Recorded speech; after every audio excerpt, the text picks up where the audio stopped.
एक प्रश्न है साथियों कि ईंट की विमाएं 20 इंटू 10 इंटू 7.7 सेंटीमीटर विमा है। दूसरा दिया है कि दीवार की विमा है वो है 20 इंटू 2 इंटू 3/4 मीटर की। एक दीवार है, इसे बनाने में कुल कितनी ईंटों की आवश्यकता होगी।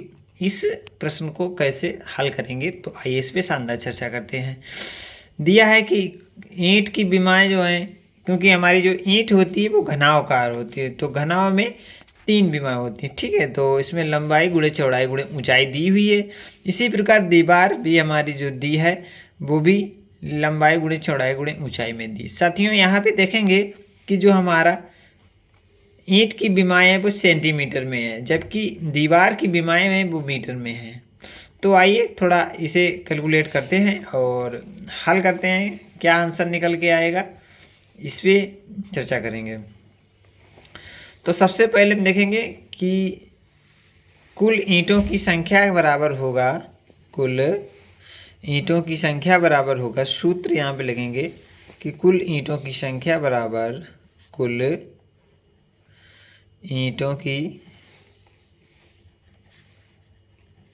संख्या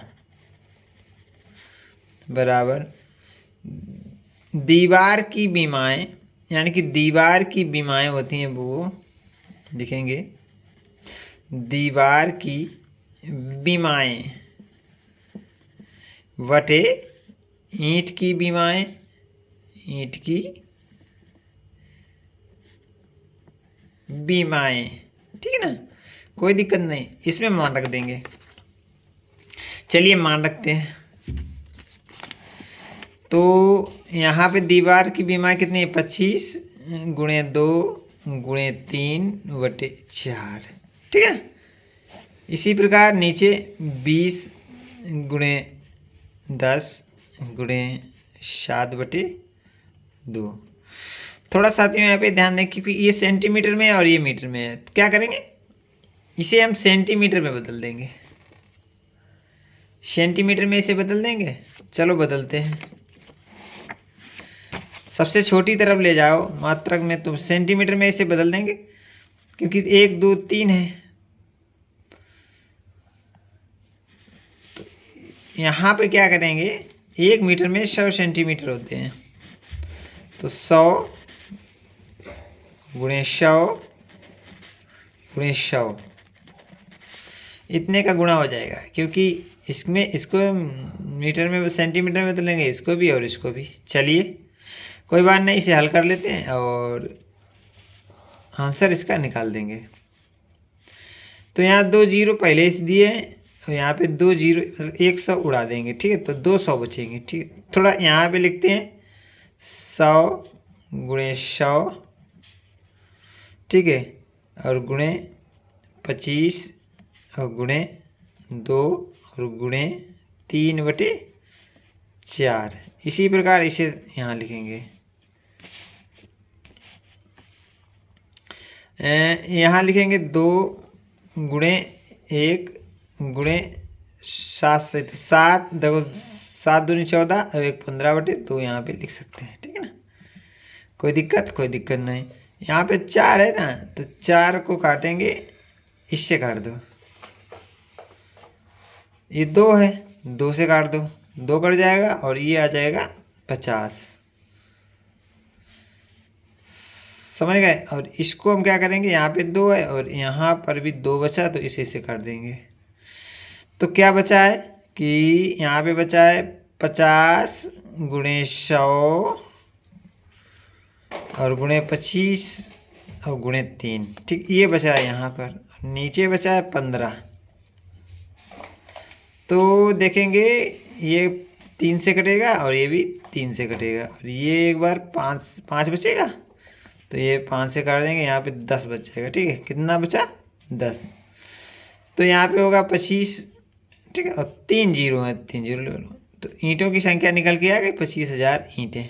कितनी, 25,000 ईंटें आ गई। तो यही हमारा राइट आंसर है इसका। कि under root 248 plus under root 52, उसके अंदर है प्लस अंडर रूट 144 का मान क्या होगा। आइए इसे शानदार तरीके से हल करते हैं। सबसे पहले हम लोग प्रश्न को उतारेंगे जिससे कि हमसे हल करने में थोड़ा आराम रहेगी। तो एक अंडर रूट है, हम भी अंडर रूट बना लेंगे, सभी लोग बनाना जानते हैं। यहाँ पे 256 200 कितना है 248, सॉरी 248 है, यहाँ पे 248 लिख लेंगे।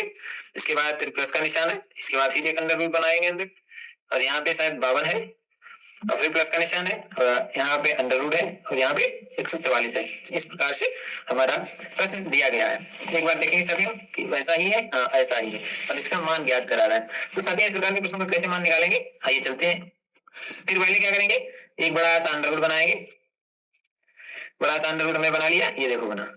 अब सबसे पहले 248 है, तो 248 को ऐसे ही लिख लो, क्योंकि सबसे पहले एक अंडर रूट कॉल कर लेंगे, प्लस का निशान लगाएंगे, अंडर रूट 52, फिर एक बड़ा सा अंडर रूट कर देंगे क्योंकि इसी के अंदर बना हुआ है, तो यहाँ पे लिख लेंगे 52, फिर प्लस। अब यहाँ पे देखेंगे कि 144 का वर्ग हमें मालूम है कितना होता है, 12 होता है, 12 बराबर 144 होता है, 12 इंटू 12, तो 12 का जो वर्ग होता है 144 होता है, तो वर्गमूल इसका 12 हो जाएगा, ठीक है ना।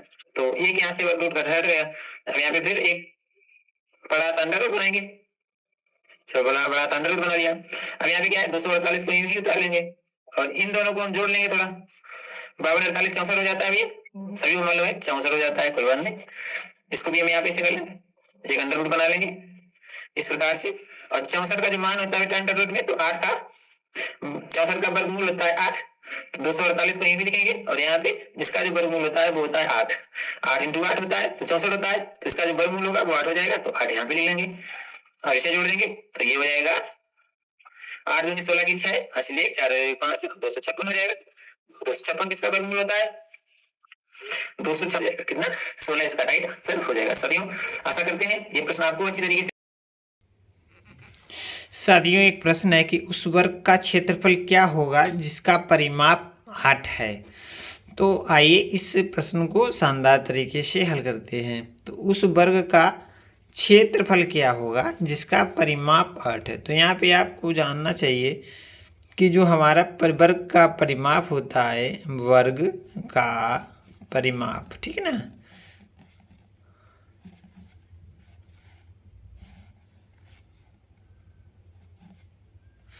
जो वर्ग का परिमाप है वो यहाँ पे होता है 4a, ठीक है ना। वर्ग के परिमाप का सूत्र होता है 4a।